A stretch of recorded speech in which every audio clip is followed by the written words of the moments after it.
좋아요 모두들 비하인드 붐 7화에 오신 것을 환영합니다. 오늘은 소방서 도시구조대에서 오신 로버트 씨가 함께합니다. 멋지네요. 불러주셔서 감사합니다, 여러분. 저는 로버트 사보바이고 파사디나 소방서의 소방대장입니다. 저는 그곳에서 22년 동안 근무했고 파사디나 32번 소방서의 도시 수색 구조 프로그램의 일원입니다. 그래서 우리가 이런 차량 인양 작업을 할 때 많은 사람들이 왜 차량에 X 표시가 되어 있는지 물어봅니다. 그게 여러분이 하는 일이죠, 맞죠? 네, 맞아요. 그건 저희가 사용하는 수색 표시 시스템입니다.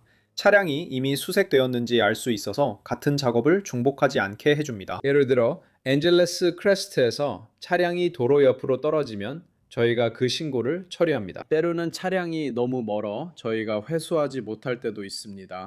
그래서 저희는 그 차량에 큰 주황색 X를 그려 이미 수색된 차량임을 나타냅니다. 누군가 그냥 지나가다가 차량이 있다고 신고하는 일이 없도록 하는 거죠. 만약 차량에 X 표시가 있다면 여러분도 이미 수색이 끝났고 이상이 없다는 걸 알 수 있습니다. 네, 그래도 저희는 여전히 출동합니다. 왜냐하면 가끔씩 새로 떨어진 차량이 있을 수 있기 때문이죠. 그래서 보통 헬리콥터가 먼저 가서 차량을 확인합니다. 그런 상황에 출동하는 대부분의 부대는 저 아래에 차가 있구나 하고 압니다. 그래서 그 큰 주황색 X 표시를 보고 확인만 하는 거죠. 저희 입장에서는 놀랍게도 저희가 차량 인양 작업을 꽤 자주 하거든요.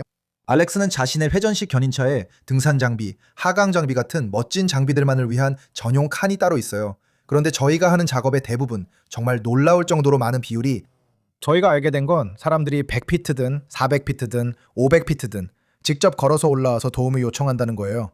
사망자가 발생하는 경우는 거의 없어요. 그게 실제로 당신 일인데 사망자가 발생하는 경우는 얼마나 자주 보나요? 놀랍게도 꽤 자주 있습니다. 네, 아시다시피 그렇게 멀리 날아가는 차량이라면 심각한 외상이 발생할 수밖에 없습니다. 그리고 그들이 정말 운이 좋거나 아니면 요즘 자동차가 훨씬 더 튼튼하게 만들어졌기 때문이죠. 저도 항상 그렇게 말해요. 네, 현대 자동차 기술 덕분이죠. 기술이 달라졌어요. 처음 채용됐을 때 구조 작업을 정말 많이 했어요. 2주에 한 번씩 210번 고속도로에서 구조 작업을 했던 것 같아요. 정말 많았죠. 제가 마지막으로 진짜 차 안에 갇힌 사람을 꺼내는 구조를 한 게 언젠지 기억도 안 나요. 사람들이 고속도로에서 큰 사고를 내도 그냥 차에서 걸어 나오더라고요. 특정 차량에서 구조 작업이 더 필요한 경우가 있나요? SUV나 승용차 같은 유형을 말하는 겁니다. 글쎄요, 산만하게 운전하는 사람이 너무 많은 것 같아요. 우리는 인피니티 차량을 많이 보고 있어요. 네, 정말 그래요. 그리고 아직까지 한 번도 출동한 적이 없는 차가 있는데 그게 바로 테슬라예요. 그게 좀 놀랍죠. 테슬라는 항상 아시다시피 배터리 크기와 무게 그리고 그 배치 위치 때문에 그런지 전복되는 걸 본 적이 없어요. 항상 그냥 회전만 하더라고요. 차체 하부가 무거워서 그렇죠. 차체 하부가 무거워요. 네, 그리고 보호 기능도 정말 뛰어나죠.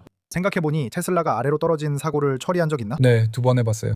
한 300, 400 정도 해본 적 있구나. 기억나? 댐처럼 생긴 데 빠졌던 거. 내가 꺼내야 했어. 마치 내가 날려버린 것 같았어. 나는 안 해봤고 한 번 해본 적 있어. 나는 네 바퀴 모드로 했어. 아니, 만약에 뒤집혔다면 그건 왜냐면 알다시피 착지할 때쯤이면 거리 때문에 뒤집힐 확률이 있으니까. 걔네들은 항상 고양이처럼 착지하진 않아. 몇 달 전에 한 번 했었어요. 그게 제가 새로 산 로테이터로 처음 한 자동차 인양 작업이었죠. 그리고 그건 아우디였어요. 몇 명의 남자애들이 과속을 했죠. 자기들은 아니라고 하지만 분명히 신나게 차를 몰고 있었어요. 젊은 애들이 아버지의 아우디를 타고 있었죠. 그 애들은 모두 다치지 않았어요. 진짜 독일 기술력이 대단하더라고요. 사이드 에어백, 커튼 에어백 모든 게 다 있었어요. 꽤 많이 굴러 떨어졌는데도 다들 멀쩡하게 다시 올라왔어요. 사실 제가 차를 꺼내고 있을 때 그 애들이 SUV를 타고 다시 현장에 와서 차에서 자기들 물건 같은 걸 챙기더라고요. 그 애들은 새벽 2시에 담요를 두르고 서서 진짜 미쳤다 하는 표정이었어요. 20년 전이나 더 오래된 자동차라면 사람들은 항상 그때는 차를 금속으로 만들었지 라고 하잖아요. 맞아요. 그런 차들은 충격을 직접 받아내죠. 네. 그런데 요즘 차들은 컴프레존이 있잖아요. 네. 그래서 바로 박살나고 전손 처리되지만 요즘 차들은 그렇게 설계된 거예요. 사람들은 사고가 날 때마다 차에 크럼플존 같은 게 있다는 걸 잘 몰라요. 차는 망가져도 사람들은 보통 괜찮거든요. 네, 제가 대부분의 사고에서 보는 가장 큰 부상은 에어백이 터질 때 생기는 것 같아요. 사람들이 핸들에 손을 올리고 있으니까요. 그리고 에어백이 터질 때 꼭 뼈가 부러지는 건 아니지만 에어백이 너무 빠르게 터지니까 심한 찰과상을 입기도 해요. 또 안전벨트가 몸을 잡아주면서 생기는 상처도 있죠. 여기 상처가 생기는 경우가 많아요. 대부분 이 부분에 대해 많이 불평하죠. 안전벨트가 아프거나 자국이 남는다는 거예요. 그래서 요즘 차량의 안전성이 정말 인상적이라고 할 수 있습니다. 좋은데 안전을 위해 필요하지만 사람들은 자동차가 예전보다 튼튼하지 않다고 늘 불평하죠. 그게 좀 아쉬운 부분이죠, 그렇죠? 네. 게다가 그래서 보험이 있는 거잖아요, 차를 고치려고. 영구적 손상은 보험으로도 복구할 수 없으니까요. 맞아요. 저는 독일 차들이 특히 옆으로 넘어질 때 튼튼하고 무겁다고 느꼈어요. 하지만 그 차들을 보면 거의 멀쩡해 보여요. 범퍼나 팬더가 구겨진 것처럼 보이죠. 바위 같은 데 떨어지지 않는 한요. 하지만 대부분의 경우 덤불 속으로 들어가면 그런 차들은 정말 최고예요. 네, 또 흥미로운 점은 차량뿐만 아니라 기술도 점점 더 강해지고 더 안전해지고 있다는 거예요. 그리고 저희가 구조 작업에 사용하는 도구들도 함께 변화하고 있다는 거죠. 예전엔 유압식 파워 유닛을 썼지만 이제는 모두 유압 구조 장비로 바뀌는 것 같아요. 네, 유압 구조 장비요. 저희는 유압식을 사용했지만 많은 제조업체들이 배터리 방식으로 전환하고 있습니다. 미러키 스타일처럼요? 그건 하마티릴 같은 거예요. 그건 구조 장비죠. Hurst, 흔히 말하는 유압 구조 장비입니다. 이런 것들 중 상당수가 아시다시피 배터리로 작동하는 게 유압식보다 훨씬 더 강력합니다. 네, 터크도 더 세죠. 그리고 토크도 더 세지만 무게도 더 무겁습니다. 그래서 장시간 작업을 하게 되면 작업자들이 좀 더 피로해질 수 있어서 교대를 해야 할 수도 있지만 그래도 정말 잘 작동합니다. 컨테이너가 픽업 트럭 위로 떨어져서 그걸 잘라내야 했던 거 기억나시죠? 그때 사용한 게 배터리식이었습니다. 맞아요. 그랬던 것 같아요. 배터리였어요. 그래, 야, 그 기술 진짜 대단해. 근데 너 진짜로 불도 끄는 거야? 아니면 다른 일만 해? 당연하지. 맞아. 우리는 그런 일을 해. 우리의 우선순위는 당연히 의료 출동, 건물 화재, 사고 같은 거야. 파사디나의 위치 때문에 우리는 파사디나의 하이킹 지역에서 약간의 오지 구조 작업도 해. 하여튼 캐니언, 가브리엘. 이튼 캐니언, 팟캐스트 시작 전에 네가 그 얘기했지. 잘 모르는 분들을 위해 2024년 말 캘리포니아 여러 지역이 큰 불로 심각한 피해를 입었어. 맞아, 내 생각엔 캘리포니아 역사상 최악의 산불 중 하나였던 것 같아. 그렇지? 확실히 가장 비용이 많이 드는 산불이었지. 그래. 그리고 네가 그걸 처리했지. 그때 현장에 있었어? 나는 이튼 산불이 났던 그날 밤에 근무 중이었어. 그게 네가 겪은 일 중에 제일 끔찍했어? 내가 보기엔 나는 캘리포니아 주 전역을 오가며 산불 진압을 해왔어. 나는 파라다이스에도 갔었는데 그곳은 이튼 캐니언과 매우 비슷했어. 하지만 이튼 캐니언은 내 뒷마당이자 내 관할 구역에서 일어난 일이었기 때문에 더 크게 와닿았던 것 같아. 그래서 그건 이길 수 없는 화재와의 싸움이었어. 파사데나 소방서 쪽에서 일이 잘 진행된 것에 대해 나는 매우 만족해. 그날 밤 많은 생명이 구해졌어. 너희는 그 일에 사방에서 도우러 왔었지, 맞지? 멕시코에서도 소방관들이 왔다고 들었어. 그래, 주 밖에서도 지원이 왔어. 애리조나, 뉴멕시코에서 모두 왔지. 내 생각에 여기서 정치 얘기를 하려는 건 아니지만 문제는 우리가 그런 큰 산불이 나면 위치 때문에 자원을 아주 빨리 받는다는 거야. LA 카운티에는 자원이 많아. 그날 아침에 팔리세이즈 화재가 시작됐고 그날 밤에는 이튼 화재가 있었어. 그래서 팔리세이즈의 모든 자원이 투입되면서 이 지역의 자원이 줄어들었지. 그리고 이제 마을 반대편에서 또 다른 큰 바람에 의해 번지는 화재가 발생했어. 정말 힘든 상황이었어. 그래서 주 전역과 주 외부에서 자원이 도착하는데 시간이 좀 걸렸지. 나는 바람이 엄청난 변수라는 걸 알고 있었어. 바람이 정말 큰 요인이었지. 역사는 반복되지. 93년도에도 똑같은 문제가 있었어. 같은 지역에서 똑같은 일이 일어났지. 집을 많이 잃진 않았지만 그때는 바람이 오래 불지 않았어. 그래도 거의 비슷한 양상이었지. 바람이 그렇게 재앙적으로 불 때는 그냥 다 타게 내버려 두는 건가요? 아니면 사람들을 대피시키는 건가요? 그래서 앞쪽 지역에서는 거의 그냥 타게 내버려 두는 거죠. 왜냐하면 당신이 본 일이 일어났으니까요. 우리는 건물들이 파괴되거나 사라지는 걸 원하지 않아요. 그리고 그런 것들을 태우게 내버려 두는 이론은 연료를 정리하기 위해 더 깊은 오지에서 주로 적용되는 방식이에요. 하지만 그게 집 가까이에 있을 때는, 그러니까 우리가 말하는 산림, 도시 경계 지역에서는 그렇게 할 수 없어요. 그건 알다시피 10이라는 건 구조물과 생명 그리고 재산을 의미해요. 확실해요. 정치 이야기는 안 하겠다고 하셨죠? 우리는 전인차 채널이며 정치는 저희도 다루지 않습니다. 하지만 그 일은 흥미로운 일이었어요. 왜냐하면 알다시피 당신이 소방관으로서 가장 앞장서서 싸우는 사람이잖아요. 그게 여러분의 주된 일이죠. 네. 저희도 다른 방식으로 참여했어요. 예를 들어 발전기를 사업장에 운반해 운영을 돕고 한 번은 발전기가 든 컨테이너가 땅에 가라앉아 있어서 그걸 들어올리기도 했죠. 그렇게 저희가 일에 참여했습니다. 하지만 제 입장에서는 좀 이상하다고 느꼈어요. 저는 이튼 화재, 알타디나 화재, 팔리세이즈 화재 등 여러 지역, 여러 장소에서 동시에 일어난 줄 알았어요. 실제로 그랬죠. 엄청난 화재들이었습니다. 한 번만 발생해도 큰 피해였는데 여러 카운티에서 동시에 일어났고 알타드나 화재는 인위적 발생으로 보였어요. 맞아요. 그렇죠. 범인이 잡혔던 사건이었죠. 네. 팔리세이즈 화재였습니다. 바로 팔리세이즈였어요. 네, 팔리세이즈였어요. 팔리세이즈 남자요. 그리고 그쪽에 카메라 같은 게 있었어요. 그 사람이 잡혔죠. 그리고 그중 하나는 제 생각엔 서던 캘리포니아 에디슨을 탓했어요. 거기에 결함이 있었거든요. 이튼 화재였고 사람들이 원인을 전선으로 봤어요. 그게 아직도 제 생각엔 아직도 잔불이 남아 있었던 거죠. 그런데 그냥 놔뒀어요. 그리고 바람이 불기 시작했죠. 제 말은 그게 그냥 정말 엄청난 우연의 일치? 그러니까 불운한 우연의 일치였던 건가요? 맞아요. 네, 그냥 우연의 일치예요. 알다시피 하나는 명백히 방화로 간주되고 이튼 화재는 자연 원인의 화재로 간주돼요. 제가 거기 있었을 때 영상 댓글의 음모론이 뭔지 모르겠어요. 우리는 나사 복구만 했고 팔리세이즈의 마틴도 여전히 무너진 상태예요. 공사가 너무 느려요. 우리가 봤을 때 한두 채 정도만 아직 짓고 있었고 대부분은 여전히 완전히 무너지고 황폐한 상태였어요. 댓글에서 정부가 땅을 다시 사들이려고 그런 일을 벌였다는 얘기를 많이 봤어요. 특히 해안가 쪽은 땅값이 엄청나게 비싸요. 400평방피트짜리 원룸이 500만 달러 하거든요. 하지만 해안가 땅이기 때문에 그런 거고 저는 음모론에는 관심 없어요. 하지만 재건이 이렇게 느린 건 말이 안 돼요. 그 집들은 몇 세대가 살아온 곳이고 그 사람들 삶이 걸려 있잖아요.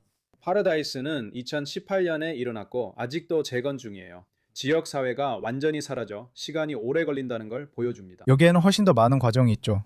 여러분이 모든 유해 물질을 제거하고 전부 검사하고 모든 걸 처리해야 하잖아요. 절차가 있습니다. 저는 아직도 그 노출 때문에 심한 기침이 남아 있어요. 여러분께 좀 더 상황을 설명해 드릴게요. 우리가 건물 화재에 출동해서 예를 들어 집에 불이 났을 때 우리는 공기 호흡기를 착용합니다.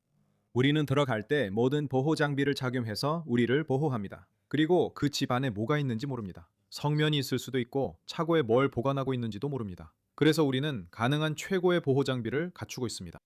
한 번에 9,000채의 집에 불이 나면 우리는 공기가 부족해집니다. 왜냐하면 그곳에서 빠르게 공기를 채울 수 있는 능력이 없기 때문입니다.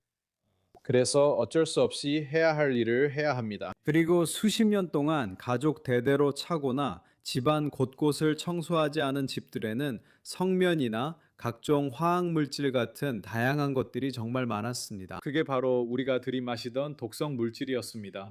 그 후 몇 달 뒤에 우리는 혈액 검사를 받았습니다.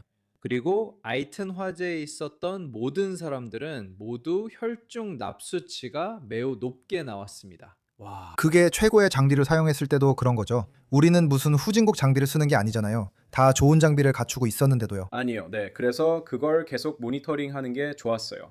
우리는 자주 검사를 받고 있는데 수치가 점점 내려가고 있습니다. 정말 다행이죠. 그래도 우리 시에서 최소한 신고하고 기록할 수 있게 해줘서 정말 다행이었어요. 혹시라도 장기적으로 문제가 생기면 우리가 보호받을 수 있으니까요. 그건 좋은 일이죠. 여러분이야말로 진정한 영웅들이에요. 정말요. 네. 우리는 소방서 욕하는 노래는 들어본 적 없다는 말을 들은 적이 있어요. 제가 그렇게 말했어요. 그래요. 대중으로부터 존경을 받는 건 알다시피 정말 기분 좋은 일이에요. 법 집행 기관에서는 분명히 다르지만 다들 인사해 주는 게 정말 좋죠. 가운데 손가락 욕을 받는 것보다는요. 그래야 해요. 결국엔 누구나 자기 동네에 불이 나면 어떻게 되는지 알게 되잖아요. 저는 상상도 못 하겠어요. 내 인생, 소지품, 사진, 컴퓨터, 하드드라이브, 그리고 당신의 강아지들까지. 불은 정말 무서워요. 맞아요. 정말 그래요. 하지만 화재는 예방할 수 있고 그게 핵심이에요. 교육이 중요하다는 거죠. 안전하게 지내는 방법을 아는 게요. 그 예방할 수 있다는 부분에 대해 이야기하자면 여러분은 보통 어떤 일을 하시나요? 제가 몇몇 기사에서 소방서의 예산이 삭감돼서 그 덤불 지역을 정리하는 데 쓰이지 못했다는 내용을 봤거든요. 네. 어느 정도 예산이 배정되긴 했던 것 같은데 그게 정확히 뭔가요? 그게 어떤 의미인가요? 여러분이 외부 업체 같은 제3자 회사를 고용해서 정리 작업을 맡기는 건가요? 아니면 직접 가서 어떻게 정리되는지 감독도 하시나요? 이튼 산불 같은 특정 사건을 말하는 건가요? 아니면 일반적인 건가요? 그냥 일반적으로요. 네, 저희 소방서는 위험한 식생 제거 작업은 따로 하지 않습니다. 저희는 현장에서 부동산 소유주들에게 집을 안전하게 하려면 이런 조치가 필요하다고 안내합니다. 그래서 저희는 집에서 200피트 떨어진 곳까지 덤불을 치워야 한다는 내용을 담은 다이어그램을 가지고 있습니다. 나무가 지붕에 닿지 않도록 하세요. 이튼 화재의 문제는 그 화재가 바람에 의해 번진 화재였기 때문에 파괴된 집들이 모두 100년에서 100년이 넘은 오래된 집들이었습니다. 그래서 그 집들은 오래됐고 다락방 환기구가 열려 있었습니다. 그래서 시속 80마일의 강풍과 함께 불씨가 날아가면서 그 불씨들이 사람들 집의 다락방으로 바로 들어갔습니다. 그렇게 해서 화재가 시작된 겁니다. 그래서 많은 화재들이 집 주변 식생 때문에 화재가 많이 발생했고 식생이 천천히 집까지 타서 결국 불이 붙었습니다. 저는 직접 앞마당에 있는 정원 호스로 덤불 불길을 잡고 다음 집으로 이동하면서 몇 채의 집을 구했는지 셀 수도 없습니다. 소방차가 충분하지 않았기 때문이죠. 그래서 직접 해야만 했습니다. 그건 그야말로 즉흥적으로 대응한 거였고 우리는 할 일을 했습니다. 많은 집들이 구해졌고 특히 파사디나에서 그 전술 덕분임을 알고 있습니다. 그러니까 그냥 정원 호스로 지붕에 물을 뿌리는 것만으로도 특히 오래된 지붕 같은 걸 가진 집들이 있기 때문에 확실히 도움이 됐죠. 하지만 아시다시피 모든 걸 그냥 두고 떠난 사람들도 있었어요. 그리고 집을 지키려고 남아서 싸우는 사람들도 있었어요. 네, 사람들이 수영장에서 양동이로 물을 퍼오는 것도 봤어요. 정말 미친 상황이었고 완전한 혼돈이었어요. 리튬 배터리 화재를 처리해 본 적 있으세요? 저는 개인적으로는 없었지만 저희는 몇 번의 사고가 있었어요. 테슬라 차량 화재도 있었어요.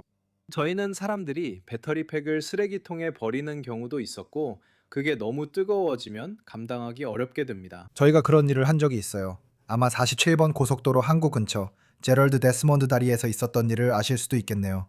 거기서 컨테이너가 뒤집혀 대형 컨테이너형 리튬 배터리 발전기에 불이 났고 폭발 순간을 제가 직접 촬영했습니다.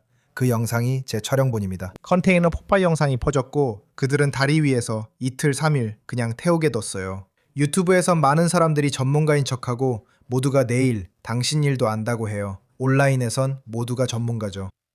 왜 그냥 물을 뿌리거나 폼을 뿌리지 않았냐고요?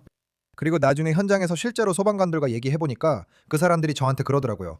야, 이거 연기만으로도 죽을 수 있다고요. 네. 그래서 그 사람들이 그렇게 해야 했던 거고, 그리고 이게 자체적으로 다시 불이 붙는다고 하더라고요. 그래서 물로 꺼도 꺼지지 않고 그냥 다시 불이 붙는데요. 그리고 이건 자동차처럼 그런 걸 담아둘 수 있는 전용 용기가 있는 것도 아니었어요. 이건 진짜 큰 컨테이너였고 무거웠어요. 그래서 쉽게 옮길 수도 없었죠.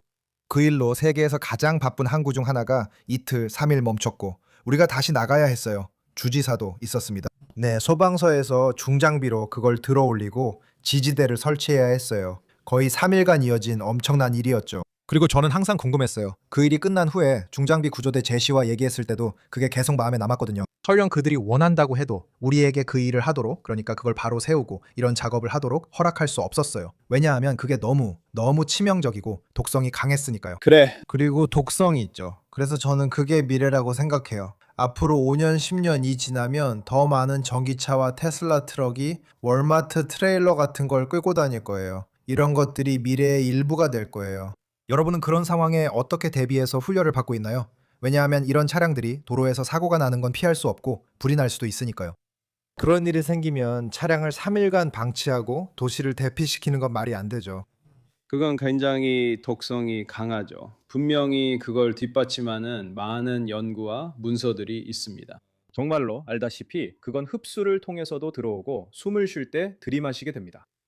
그래서 솔직히 말씀드리면 말씀하신 것처럼 물로는 절대 꺼지지 않습니다. 영원히 타게 될 거예요. 그래서 지금 우리가 쓰고 있는 전술은 주변에 불이 옮겨붙을 대상이 있을 때만 물을 뿌린다는 겁니다. 그냥 타도록 둘 거예요. 우리는 그냥 타게 두고 불이 옮겨붙을 수 있는 주변 대상만 물로 막을 겁니다. 저희가 예전에 테슬라 화재를 겪은 적이 있는데 그때는 4시간 넘게 지상 모니터를 사용했어요.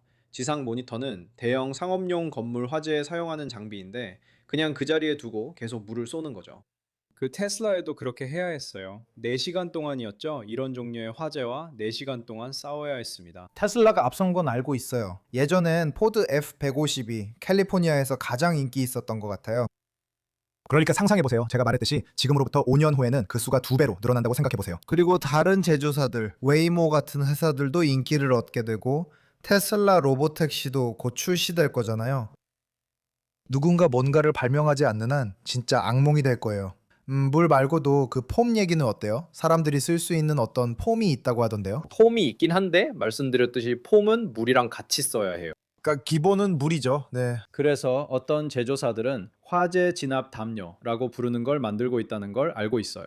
그리고 그건 정말 큰 담요 같은 건데 불이 났을 때 그걸로 불을 덮어서 끄려고 해요. 그러면 어느 정도는 저절로 불이 억제되기도 하죠. 그래서 지금 여러 가지 방법들이 시도되고 있다는 걸 알고 있어요. 사람들이 어떤 방법이 가장 좋은지 알아내려고 노력하고 있는 것 같아요. 그리고 저도 직접 사용해 본 적이 있는 파이어박스라는 것도 있어요. 웨이모. 일이었죠. 웨이모 일이요. 여기 LA에서 폭동이 일어났었잖아요. 그때 폭도들이 웨이모 차량들을 아무 이유 없이 파손시켰어요. 그냥 주차돼 있던 차들을 부쉈죠. 5대나요. 그래서 우리는 이 웨이모 차량들을 운반해야 했어요. 그리고 미래에는 이런 차량들을 물에 잠기게 해야 한다고 하더라고요. 그리고 이런 박스들이 있었어요. 기본적으로 그 박스들은 쓰레기통처럼 생겼어요. 박스 안은 시멘트로 덮여 있고 소방서는 외부 호스 연결구로 빠르게 물을 채울 수 있다고 해요. 그러니까 당연히 거기 배터리 때문에 물이 이온화 될 거라는 건 알지만 그래도 그게 효과가 있다고 하더라고요. 저도 확실하진 않아요. 여러분은 그런 얘기 들어본 적 있나요? 아니요? 저는 그런 걸 본 적이 없어요. 그런 제품을 온라인에서 집스 같은 데서 팔지 않나요? 네, 맞아요. 2만 정도 하던데요. 사실 그 안에 윈치도 들어있더라고요. 그 컨테이너는 20피트짜리 컨테이너 정도 돼요. 창고용 컨테이너를 생각하시면 되고 그게 열립니다. 윈치를 불타는 전기차에 연결해서 안으로 끌어들이는 거죠. 말씀대로 무겁고 콘크리트로 둘러싸여 있습니다. 그렇죠. 네, 콘크리트로 둘러싸여 있어요. 밀폐된 상태에서 호스를 연결하면 물이 차올라요. 와, 네, 저는 아직 그걸 본 적이 없어요. 네, 어쩌면 그게 미래일 수도 있겠네요. 근데 세미트럭을 상상해 보세요. 알죠? 그런 박스 같은 거요. 그 얘기를 하는 거예요. 테슬라처럼 결국 테슬라 세미트럭이 트레일러를 끌다 불이 났다는 뉴스를 보게 될 거예요. 그걸 어떻게 처리하죠? 트랙터 트레일러에 담요를 덮을 수도 없잖아요. 맞아요. 그리고 이건 꽤 명백한 것 같아요. 하지만 우리 고속도로에는 정말 많은 세미 트럭들이 다니고 있잖아요. 주 전체예요. 네, 그러니까 이런 일은 분명히 일어날 거예요. 네, 그리고 전기차 말고도 그런 사고도 한 건 있었죠. 아마 이것도 알고 계실 거예요. 몇 년 전에 항구에서 일했었는데 소방관 한 분이 돌아가신 것 같아요. 그건 수소 트럭이었거나 아니면 액화가스 트럭이었어요. 페인트 트럭이요? 아, 알렉스가 폭발 사고로 당했던 그거요. 저 그 일 했었어요. 네. 그때 많은 사람들이 다쳤어요. 그건 전기가 아니라 액화 천연가스였죠, 맞죠? 네, 그 CNG요. 맞아요, CNG. 네. 즉 천연가스면 되는 거죠. 아주 좋은 영상이 있었어요.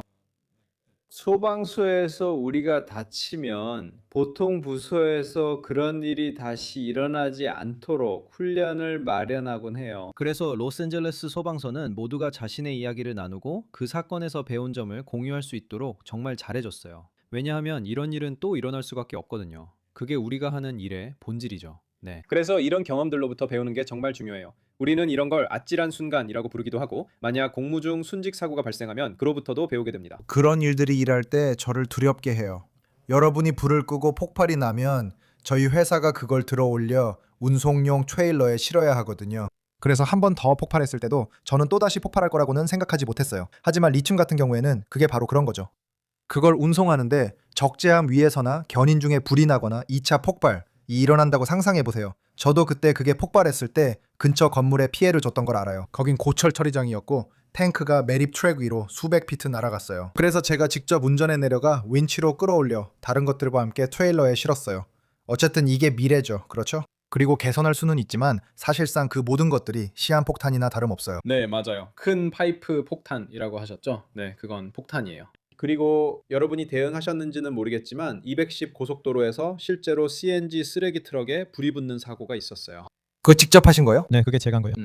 그리고 당신은 그게 바로 제가 전체를 들어서 우리 저상 트레일러에 올려놨던 거예요. 맞아요. 그리고 다시 내려놓고 계속했어요. 그리고 너희가 그걸 계속 가지고 있었지. 그게 계속 이어지고 있어요. 네. 그러니까 이미 일어나고 있는 거죠. 그런 것들은 우리가 어떻게 대처해야 할지 배우고 있는 독특한 사건들이에요. 소방 분야에서는 꽤 새로운 일이에요.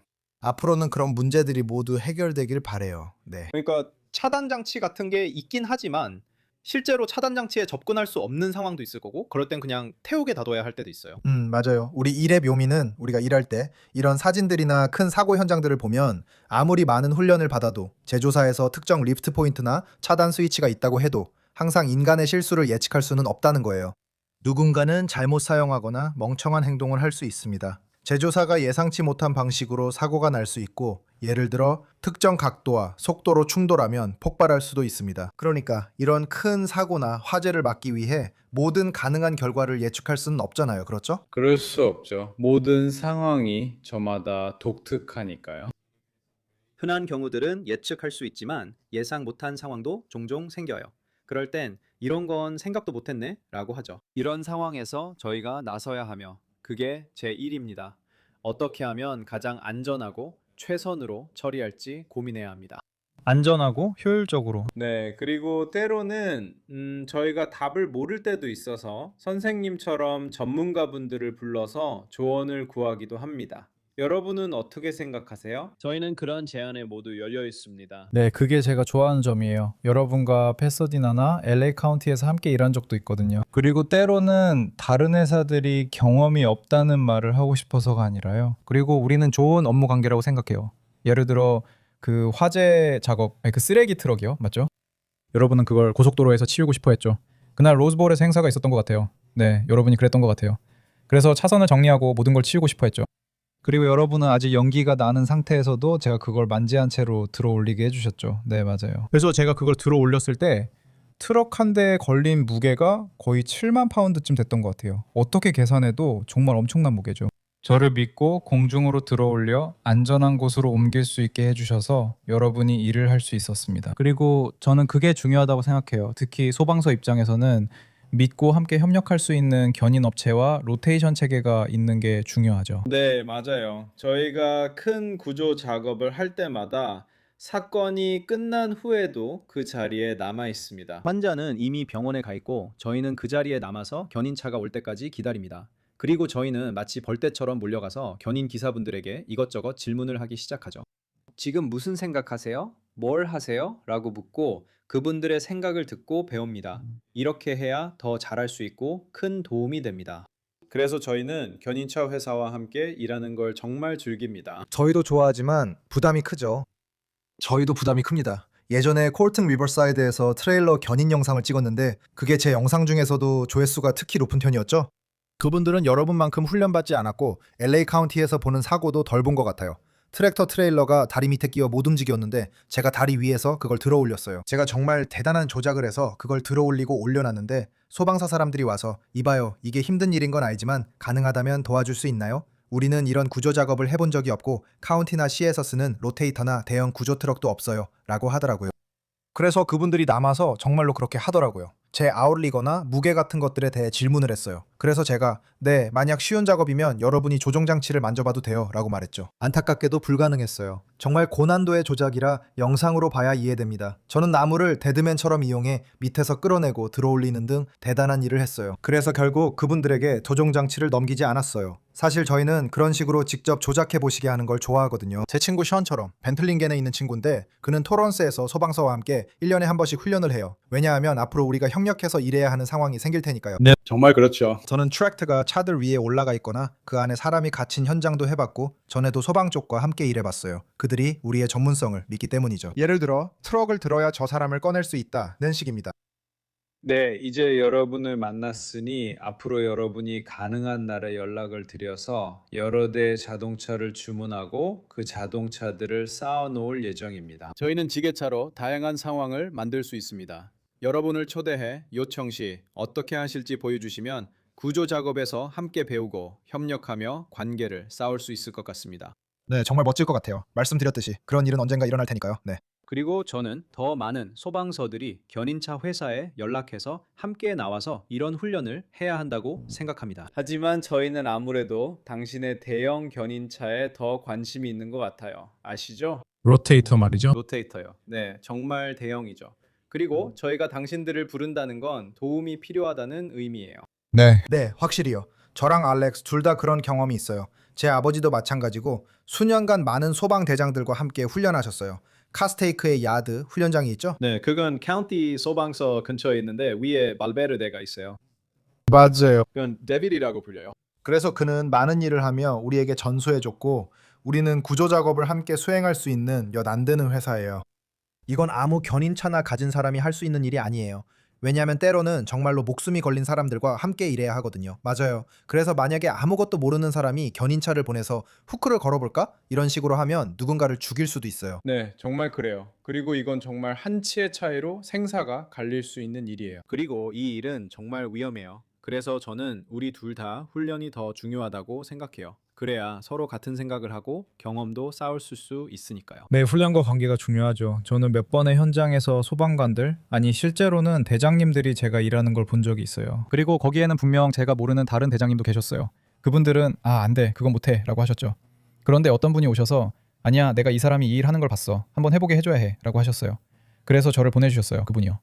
유조차 작업이었어요. 그리고 그분이 저를 알아보셨어요. 최근엔 나무 작업이었어요. 그리고 그게 바로 관계가 시작되는 지점이라고 생각해요.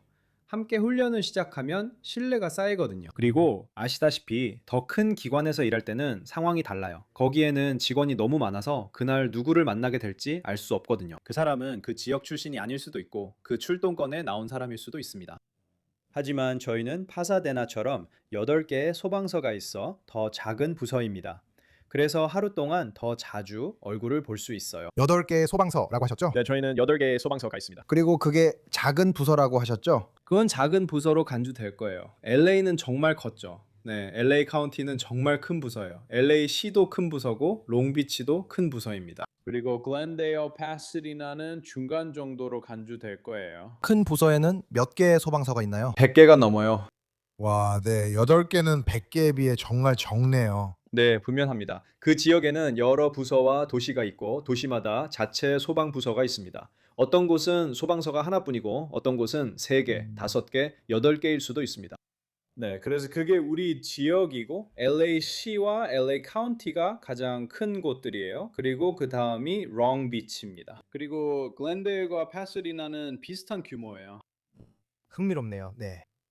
그래서 LA가 기록을 가진 것 같아요.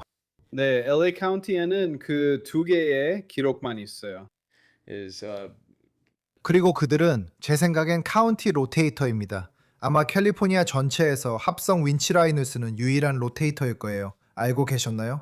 오, 와우. 네, 저희도 그분들과 꽤 많이 훈련했어요. 그리고 그분들이 새 붐을 들여온 것도 알고 있습니다. 그래서 저희도 그걸로 계속 훈련하고 있었어요. 합성 윈치라인 있는 곳이 카운티죠? 네, NRC요. 이 붐라인 사진들 보면 모두 강철 케이블이에요. 모든 견인 트럭이 이걸 기본으로 쓰죠. 윈치에 강철 케이블 쓰는 거 봤잖아요. 다른 관할 구역이나 캘리포니아 밖에서는 합성 윈치라인을 사용할 수 있어요. 저 박스에 있는 게 바로 합성 로프입니다. 이제 강철 케이블 대신 합성 나일론이 윈치라인에 있다고 상상해 보세요. 저희 같은 사람들은 합성 로프를 선호하며 저희는 이를 적극적으로 밀고 체인 대신 사용하는 선구자입니다. 저희 채널에서 멋진 걸 많이 해요. 많은 분들이 왜 합성 윈치라인을 안 쓰냐고 묻는데 GHP 작업 시 TSA 규정상 합성 로프를 못 쓴다고 해요. 이유는 저도 몰라요. 왜 그런지는 명확히 설명되지 않았어요. 제 생각엔 강철이 더 안전하고 실수할 확률이 적어서인 것 같아요. 저나 그 친구는 조심하지만 모두 그렇진 않으니까요. 또 합성 로프는 잘릴 수도 있죠. 또 무거운 것을 윈치로 끌 때 표면이 거칠거나 걸리면 끊어져 날아갈 수 있어요. 그래서 그런 예방 조치가 필요한 건 이해하지만 LA 카운티 소방서가 실제로 합성 윈치 라인을 쓰는 걸 보면 정말 멋지다고 느껴요. 그거 정말 멋지네요. 정말 멋져요. 그래요. 네, 특히 절벽 아래로 내려가는 작업에서는 그렇게 많이 가볍진 않아요. 네. 우리는 합성 소재 익스텐션을 사용하거든요. 그리고 그게 훨씬 더 유연해요. 무언가에 부딪히거나 바위, 날카로운 것 등 끊어질 수 있는 물질을 조심해야 해요. 맞아요. 그런 이물질들요. 가끔 차들이 내려가며 부품 같은 거 떨어뜨릴 때가 있기 때문이에요. 전 합성 윈치 라인으로 절벽 아래 작업을 해본 적 있어요. 최근에 한 번 있었어요. 어떤 차가 갔는데 그게 한 800피트쯤 됐던 것 같아요. 그래, 정말 멀었어. 정말 말도 안 되는 거리였어. 그리고 우리가 접근했던 곳도 알다시피 이런 차들이 내려갈 때 항상 평평한 언덕만 있는 게 아니잖아. 맞아. 틈이나 계곡 같은 것도 있고 그게 울퉁불퉁한 작은 틈 뒤로 내려가서 거의 슬링샷처럼 끌어내야 했어. 보호된 줄 알았는데 합성 라인이 마찰로 갑자기 툭 끊어졌어. 그래서 우리는 다시 600피트나 내려가서 그걸 교체해야 했어. 그러니까 합성 라인도 장단점이 있는 거지. 강철 케이블은 그렇게 쉽게 끊어지지 않아. 하지만 알다시피 강철 케이블을 수백 피트 아래로 내릴 때 평평한 곳이 아니면 때로는 40도 경사도 있잖아. 그리고 그래. 그래서 너희가 그런 작업을 할 때 소방 쪽 지원을 받아 내려가는 거야? 아니면 너희가 직접 하는 거야? 아, 직접 하는구나. 그럼 너희가 로프 시스템 같은 걸 사용해 본 적이 있겠네, 그치? 우리는 하강 장비를 사용해. 폐주 장비야. 오, 진짜? 그럼 하네스 같은 것도 다 쓸 수 있겠네. 나는 그런 것도 안 해. 그냥 매번 맨손으로 해. 진짜로 그래? 알겠어. 알렉스가 그 사람이야. 몇 년 전 합류 후 점점 더 많은 일을 맡았으니까. 저게 알렉스가 배정받은 트럭 88번이야. 75톤짜리지.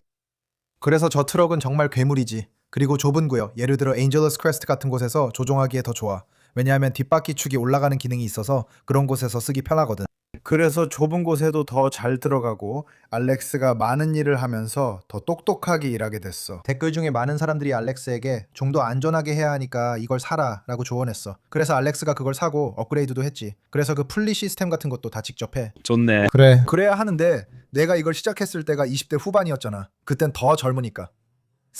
나는 할 수 있었지. 아무 문제 없었어. 윈치 라인으로 몸을 지탱하면서 언덕을 내려가고 다시 올라오고 그랬지. 근데 말이야, 지금 내가 36살인데 진짜 힘들어지더라. 아, 맞아.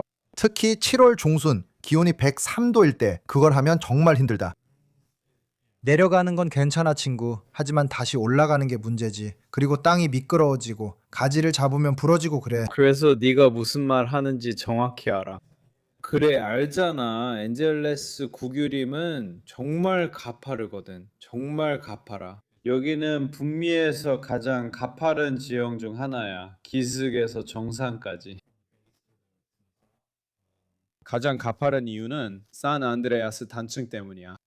그래서 이건 잘 알려져 있어. 나는 과학자는 아니지만 디스커버리 채널에서 그걸 배웠거든. 난 그걸 몰랐어. 알아두면 좋겠어. 근데 흥미로운 건 네가 바로 그쪽으로 가고 있다는 거야. 그 지형으로 가고 있잖아. 그리고 나도 로스앤젤레스 카운티 셰리프 아티드 유니버시티 수색 구조대에 있어.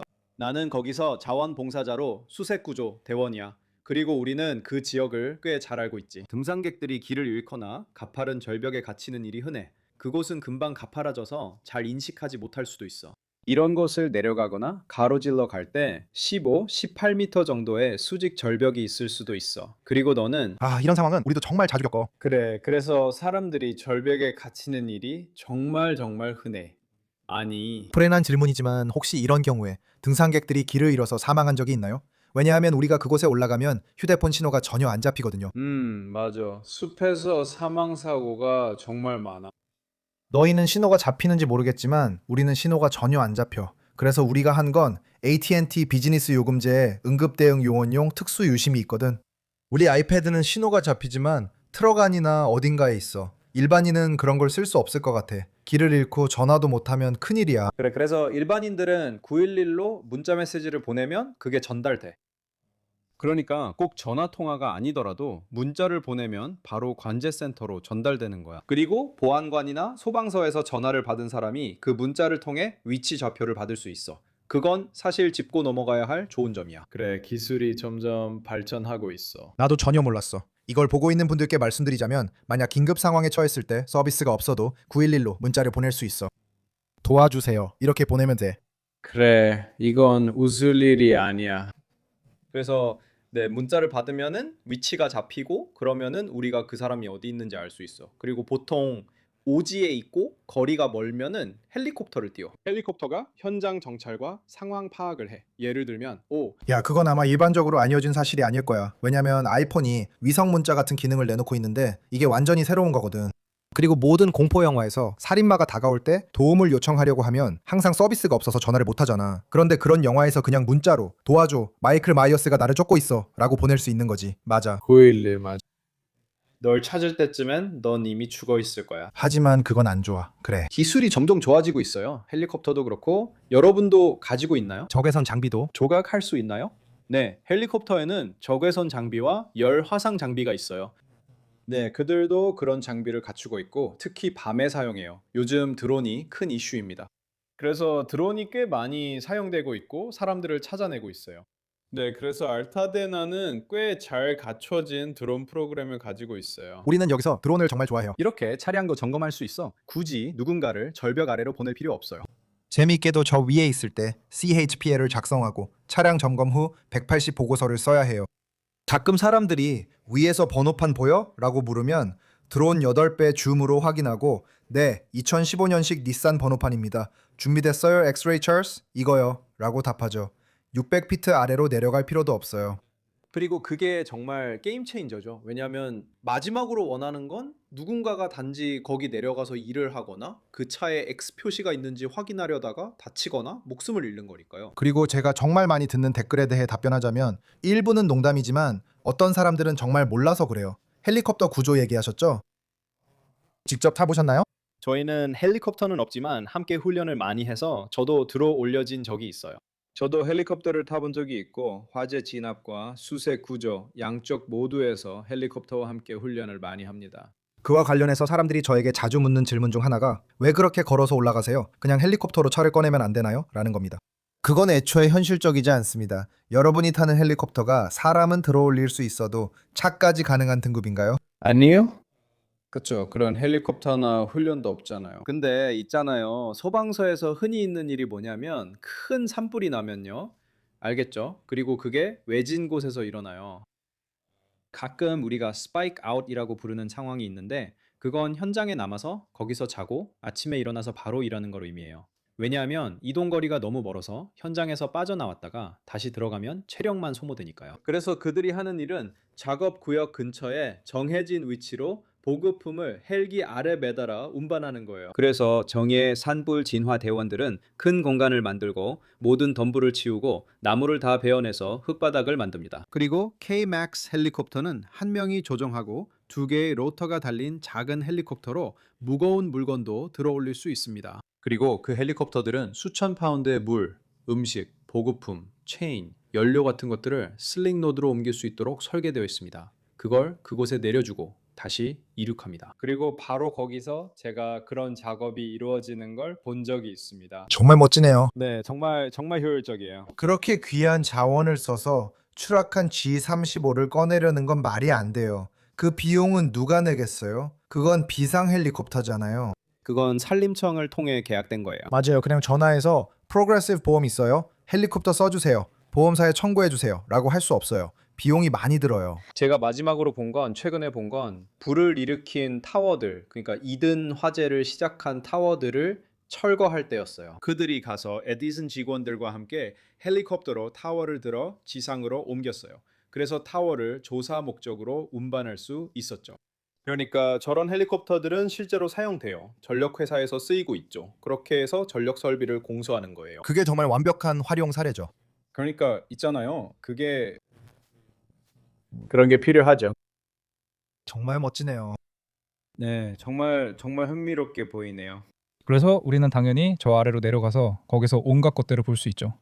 거기 아래에는 자주 볼 수 있는 동물들이 많아서 예를 들어 하이킹을 하는 사람들에게 치명적인 영향을 줄 수 있는 동물들이 있나요? 그렇게 많지는 않아요. 그러니까 여기는 숲이잖아요. 곰도 있고 큰 고양이과 동물들도 있고 코요테 같은 동물들도 있죠. 하지만 보통은 걔네들이 사람을 무서워하거든요. 그래서 일정 거리를 두고 다녀요. 에덴 화재의 문제는 숲 전체를 태워버렸다는 거예요. 그게 바로 걔네들의 집이었거든요. 그래서 그 화재 때문에 모든 동물들이 도시 쪽으로 내려오게 됐어요. 그래서 요즘 곰도 많이 보이고 물론 코요테는 원래 항상 있었죠. 그리고 대형 고양이과 동물 몇 마리도 동네에 나타났어요. 이 모든 게 아직 자연이 회복 중이기 때문이죠. 그 대형 고양이과 동물들도 추적 장치 달아두셨나요? 그건 오히려 낚시 게임 같은 거겠죠? 보통은 그 동물들을 다른 곳으로 옮기려고 하죠. 그래서 그럴 때는 아마 추적 장치를 달 거라고 생각해요. 아무튼 뒤쪽에는 야생동물이 정말 많이 와요. 제가 이 일을 한 지 오래됐고 자동차 관련 일을 많이 해왔지만 항상 이런 말을 들어요. 방울뱀 같은 거 안 무서워요? 이런 식으로요. 전 정력 내내 본 적 없어요. 그 뱀들밖에 나오나요? 그쪽에도 있나요? 아, 네. 방울뱀이 여기저기 많아요. 요즘 정말 화제가 되고 있죠. 올해 많은 사람들이 물렸거든요. 그래서 아주 이슈가 되고 있어요. 실제로 몇 주 전에 개 한 마리가 물렸어요. 그리고 그게 들어왔을 때 남자아이 8살로 보고됐던 것 같아요. 그래서 저희는 아이인 줄 알았죠. 그래서 헬리콥터가 출동했고 구조대가 내려갔어요. 보안관들이 현장에 도착해서 실제로는 물린 게 8살짜리 개라는 걸 알게 됐어요. 8살 수컷 개였어요. 네, 그래서 알다시피 오지에서는 소통하기가 힘들어요. 휴대폰을 쓰는 것도 아니고요. 하지만 결국 그 개를 끌어올려서 엔젤러스 크레스트에 내려놓았어요. 그리고 아마 동물병원으로 옮겨졌던 것 같아요. 이제 그런 일로 괜히 불안할 것 같아요. 맞아요. 그리고 뱀들도 그렇죠. 사실 뱀들은 우리와 엮이고 싶어 하지 않는다는 걸 알려주는 교육도 많아요. 그 공간 안에 들어가면 뱀들은 공격할 수 있어요. 저도 애니멀 플래닛 같은 데서 읽었는데 뱀들이 우리를 더 무서워한다고 하더라고요. 말씀하신 것처럼 우리가 뱀을 무서워하는 것보다 뱀이 우리를 더 무서워해요. 그리고 우리가 일부러 뱀을 찾으려고 하지 않는 한 뱀들도 굳이 그렇게 할 필요가 없죠. 그 포스트 보고 등산하는 사람이 많아요. 그런데 뱀이 바로 거기서 일광욕을 하고 있는 걸 보면 뱀이 꼬리를 흔들기 시작하거든요. 그러면 사람들은 그냥 거기서 기다렸다가 뱀을 피해 돌아서 지나가고 자기 길을 가요. 그러니까 그냥 뱀을 피하는 거죠. 가까이 가고 싶지 않잖아요. 여러분, 뱀을 만나면 위협적으로 행동하지 마세요. 뱀을 피해 돌아가면 돼요. 보통 문제없이 지나가요. 제가 생각하기에 진짜 위험한 건 갑자기 마주치는 경우예요. 예를 들어 산책하면서 이어폰을 끼고 있어서 방울뱀 소리를 못 듣고 그냥 걷고 있는데 갑자기 덤불에 숨어있던 뱀이 튀어나와서 물리는 거죠. 그런 상황이 진짜 위험해요. 아니면 이런 산책로에서 구멍이 많아 실수로 발을 잘못 디딜 수 있어요. 정말 그렇죠. 네, 거기 발을 디디면 뱀에게 바로 물릴 수 있어요. 네, 그래서 꽤 뭐랄까 뱀에 물리는 게 흔하다고는 할 수 없지만 뱀이 정말 많아요. 네. 그리고 새끼 뱀들을 더 조심해야 해요. 왜냐하면 새끼 뱀들은 가진 독을 전부 다 쏟아붓거든요. 네, 성체 뱀은 독을 아껴서 그냥 계속 물기만 할 수도 있어요. 하지만 새끼 뱀은 몰라서 공격하며 가진 독을 모두 사용해요. 전부 다요. 그들이 가진 모든 독을 주입해 새끼 뱀에 물리면 독이 더 많이 들어갑니다. 이런 출동 때마다 늘 하나 더 신경 써야 하는 거죠. 특히 날씨가 더워질수록요. 그래. 그리고 걔네들이 나와 있지. 제가 가서 뭔가 소리를 들었는데 그게 뭔지 볼 수 없었던 일은 딱 한 번뿐이었어요. 네. 그래서 저희가 가까이 다가가는 건 그냥 알려드리는 거예요. 헤이, 그러니까 제가 여기 있다는 거죠. 저는 그걸 볼 수가 없었어요. 그러니까 주변에 덤불이 가득했거든요. 왜냐하면 저희가 이런 작업을 하러 갈 때는 당연히 트럭을 사고 현장에 최대한 직각으로 세우고 싶잖아요. 맞죠? 차까지 예를 들어 한 200피트 정도 떨어져 있다고 해도 항상 그게 최적의 방법은 아니거든요. 접근하는 데 있어서요. 가끔은 약간 비스듬하게 주차를 해야 하고 더 최적의 진입을 위해서 50피트 정도 더 운전해야 할 때도 있어요. 나무나 바위를 피해서 윈치로 끌어올릴 때 더 좋은 위치를 잡으려고요. 방금 말씀하신 게 정말 핵심이에요. 그게 정말 중요하거든요. 아래에서 작업하고 있는데 다른 사람이나 팀이 내려오면서 도와주려고 하다가 바위를 건드려서 바위가 굴러내리기 시작하는 거죠. 저는 바위에 맞았어요. 야, 나는 낙석이 와르르 쏟아졌어. 이건 바위에 맞은 거야. 마지막에 내가 끈을 찢었을 때 낙석이 와르르 쏟아졌지. 그때는 심각하진 않았어. 하지만 그런 일이 실제로 일어날 수 있고 속도가 붙으면 막을 수 없어. 그리고 그런 지형에서는 실제로 피하는 게 정말 어려워. 왜냐면 그게 어디로 튈지 예측할 수 없거든. 바위가 방향을 바꿀 수 있어서 네가 오른쪽으로 움직여도 바위가 왼쪽으로 오다가 갑자기 방향을 틀어 다른 바위에 부딪힌 뒤 네 쪽으로 올 수 있어. 그렇게 사람들이 다치는 거야. 그리고 그러면 이제 부상을 입게 되는 거지. 그래, 맞아. 네가 이런 얘기 해줘서 좋아. 우리 채널에선 사람들이 우리가 모든 걸 쉽게 하는 것처럼 본다고 해. 우리는 항상 유쾌하고 젊게 얘기하며 별난 하이킹도 하고 나는 로프 없이도 그런 걸 하니까. 우리가 쉽게 보이게 만들지만 이게 진짜로는 아주 위험할 수 있어. 정말 위험해. 진짜 위험하지. 나는 너희가 경험이 있으니까 그래서 알잖아. 그래서 내가 하감 장비를 챙기기 시작한 거야. 사고 나는 거 봤거든. 그러니까 부츠도 사고 이런 일 할 때 바지도 입고 예전엔 반바지 입고 했었어. 솔직히 말해서. 항상 물병을 챙겨. 네 말대로 더운 날도 있으니 꼭 가지고 다녀.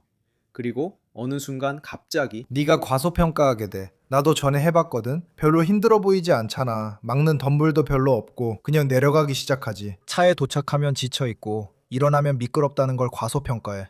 미끄러지고 발이 안 잡혀. 그러다 힘이 빠지고 애쓰게 돼. 진짜 물병 하나만 있었으면 좋겠다는 생각이 들어. 나도 그런 적 있어. 알다시피 우리는 실패해서 배우잖아. 그렇지? 맞아. 그리고 내가 또 참여하고 있는 다른 일이 하나 더 있어. 그래서 캘리포니아주 전역에서 이런 대형 산불이 발생하면 나는 신속 구조 모듈 지원팀이라는 팀에 소속돼 있어. 줄여서 RAMS라고 불러. 그리고 우리의 임무는 산불 현장에 있을 때 요청을 받으면 출동하는 거야. 4명으로 구성된 팀이고 나는 그 팀의 리더야. 그리고 우리의 임무는 그런 지형에서 부상당한 소방관들을 로프 시스템이나 스토크 바구니 또는 헬리콥터 호이스트를 이용해서 구조하는 거야. 그게 우리가 거기 있는 이유의 전부야. 화재 진압에는 전혀 관여하지 않아. 우리는 바위 낙하나 소방관 부상, 화상을 입는 상황에 대비해 현장에 있어. 임무는 그들을 화선에서 빼내 병원으로 이송하는 거야. 그래서 궁금한 건 소방관이 되려면 무엇이 필요한지야. 어떻게 시작하는지 알고 싶어. 너는 일반 소방관보다 더 많은 훈련을 받은 것 같아. 그렇지, 맞아. 캘리포니아 주의 도시 수색 및 구조 프로그램은 매우 탄탄해. 정말 다양한 훈련 과정이 있어. 예를 들어 우리는 구조물 붕괴 훈련도 하고 당연히 로프 구조 훈련도 해. 밀폐 공간 구조도 하고 트렌치 구조, 급류 구조도 해. 그래서 이런 모든 것들은 그냥 소방관으로 채용됐다고 해서 바로 할 수 있는 게 아니야. 먼저 소방관이 되고 경험을 쌓고 수습 기간을 마쳐야 해. 그 다음에야 USAR 학교에 갈 수 있어. USAR은 소방서의 Navy SEAL 같은 역할이야. 그 과정을 마치면 자격증을 받고 USAR 팀에 들어갈 수 있어. 그리고 나면 캘리포니아 주 어디든지 큰 재난이 발생하면 지진이든 홍수든 파견될 기회를 가질 수 있어. 그러니까 2018년 몬테시토에서 진흙과 잔해가 쏟아져 내려와서 많은 집들을 휩쓸었던 거 기억나지? 그게 산불 때문에 일어난 일이었어. 그게 바로 토마스 산불이었지. 비가 내려서 모든 것을 밀어냈지. 완전히 젖었지. 그래서 우리는 그곳으로 갔어. 실종자가 너무 많다는 보고가 있어서 파라다이스로 올라갔지. 그래서 우리는 그곳에서 광범위한 수색을 했어. 여러 명의 실종자가 보고되어서 짙은 산불 현장에서 광범위한 수색을 했어. 그런 것들은 토성류 사고나 홍수 같은 거야. 그래서 우리가 받는 특수훈련이 다 그런 것들이지. 그 훈련이 얼마나 힘들어? 체력이나 지구력 같은 게 엄청 필요할 것 같은데. 그래, 그건 마음가짐이지. 그리고 알다시피 해야만 해. 네이비스일처럼 정말 많은 사람들이 끝까지 못 버티거든. 맞아. 그게 부트캠프고 그런 거지. 도시구조대도 비슷해? 아니, 그렇게 엄격하진 않아. 훈련만 받으면 팀에 들어갈 자격이 생기는 거야. 그리고 팀에 들어가면 매년 자격을 유지해야 해. 우리는 최고 등급인 기술자 레벨을 유지하려면 밀폐 공간에 들어가야 해. 우리는 실제 트렌치 안에 들어가서 그 훈련을 해야 해. 맞아. 우리는 소방서 일정도 있고 USAR 일정도 있어. 그래서 USAR 팀의 일원이 되면 둘 다 해야 해. 그러니까 소방 훈련 일정에는 사다리를 전개하고 소방 호스를 끌고 지붕을 자르고 지붕 모형 같은 데서 훈련을 해. 그리고 구조 작업에 들어가거나 USAR 쪽으로 가면 급류 구조 훈련도 하고 물에 들어가기도 하고 보트도 타고 크레인이나 높은 건물 혹은 절벽 같은 곳에서 로프 구조 훈련도 해. IDLH 환경에서 밀폐 공간 훈련도 하고 구조물 붕괴 훈련도 해. 우린 지지대 설치나 중량물 들어올리기 같은 다양한 작업을 해. 이건 기술이라 자주 사용하지 않으면 금방 잊어버려. 계속 연습해야 할 일이 많아. 우리는 모든 장비가 실린 대형 타입 1 USAR, 즉 클래스 A 트랙터 트레일러를 항상 가지고 다녀. 그래서 도구가 마련돼 있어. 소방차에 모든 도구를 실을 수 없어. 공간이 부족해. 그럼 여러분은 어떤 훈련을 받아야 하나요? 저도 대학 때 수고를 했어요. 저도 운동을 많이 해서 체력이 좋은데 여러분이 언덕을 쉽게 오르는 걸 보면 정말 대단하다고 느껴요. 네, 소방서의 좋은 점은 우리가 한 번에 이틀에서 나흘 정도 소방서에 머무르기 때문에 운동을 할 수 있도록 해주고 또 운동을 꼭 해야 한다는 거예요. 그래서 체육관을 지날 때마다 와, 멋지다 라고 생각했어요. 지금 바로 한 세트 해봐야겠네요. 그래서 그들이 말하길 운동을 하는 건 하고 싶어서가 아니라 해야 하기 때문이라고 하더라고요. 맞아요. 장비가 정말 무거워요. 솔직히 말해서 저도 이제 50살이 다 되어가요. 그리고 진짜로 마치 차량의 기술처럼 소방서의 모든 장비가 점점 더 무거워지는 것 같아요. 우리가 등에 매는 공기호흡기가 더 크고 무거워졌어요. 실린더와 프레임 모두 무거워졌죠. 우리 장비도 정말 아시다시피 세 겹으로 되어 있어서 엄청 덥거든요. 말씀하신 것처럼 8월에 지붕 위에 있으면 진짜 지금 당장 해변에 가고 싶다는 생각이 들어요. 맞아요. 그리고 산불이 나면 보통 날씨도 덥잖아요. 그리고 우리가 덤불 속에 들어가면 더 덥죠. 그 장비는 조금 더 가볍긴 하지만 그래도 우리가 여러 개의 장비 가방을 메고 몇 시간씩 일하거든요. 그리고 이게 정말 힘든 일이에요. 아무나 할 수 있는 일은 아니죠. 제가 마지막으로 했던 자동차 인양 작업은 약 600피트 지점에서 진행됐고 같은 장소에 서로 다른 시기에 빠진 차량 2대가 있었습니다. 그건 뭐랄까 제가 쉽게 감탄하는 편은 아니거든요. 저는 30대 중반으로 건강하며 이런 일을 늘 하고 있습니다. 저는 평소 반바지에 조끼나 장갑만 끼고 이런 일을 해요. 그런데 그날은 알렉스랑 장비를 설치했고 마치자 소방서 안전요원이 와 있었어요. 뭐라 부르더라? 소방서였나? 미국 산림청이요? 미국 산림청 맞죠. 그 사람들이 길을 내려고 내려왔어요. 차량 추락 후 불이 붙어 아래가 다 탔고 전날 밤에 불을 껐어요. 그래서 다음날 낮에 다시 갔어요. 그 사람들은 안전 때문에 있었던 거예요. 일을 끝내고 올라올 때 저는 옷을 입고 완전히 지쳐 있었어요.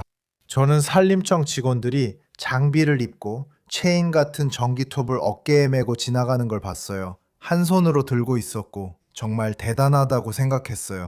핫샷들은 정말 달라요. 정말 대단해요. 저는 속으로 저 사람도 아마 힘들 거라고 생각했어요. 아, 이거 진짜 힘들다 라고 생각했겠지만 저는 절대 그렇게 못할 것 같아요.